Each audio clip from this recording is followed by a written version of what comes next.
السلام علیکم ګرانو کتونکو مینوالو. دې وخت کې موږ په زړو د خپلو کنډرو کې ولاړ یو او زموږ د دې کنډرو دپاره د څونه کورونو تکلیفاتو شو، کورونه خراب شو، د چا کورونه ته اوبه ورغې، د چا فصلونه خراب شو. د هغې نه علاوه چې زموږ د کلي دا ټول مزدور کاره خلک چې څومره دي په غرونو کې کار کوي، غرونه بند شو، کارونه بند شو او خلک بېروزګاره کېناستو. د دې په باره کې بوس خلک چې بېروزګاره ناست دي، د هر سړي واړه واړه بچي دي، دوی به څه کوي؟ کورونو سره به څه کوي؟ د فصلونو سره به څه کوي؟ او د مزدورو سره به څه کوي؟ مزدورۍ خو هم بندې شوې.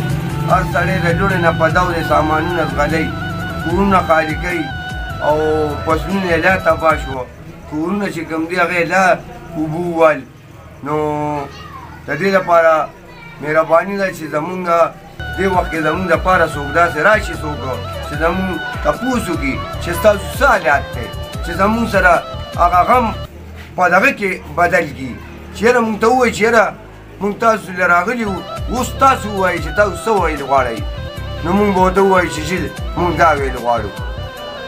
او ډېره ډېره مهرباني. والسلام. دا ویډیو چې کوم تاسو ته مونږ درولېږی دا لایک کوئ او فالو کوئ او شیر یې کوئ.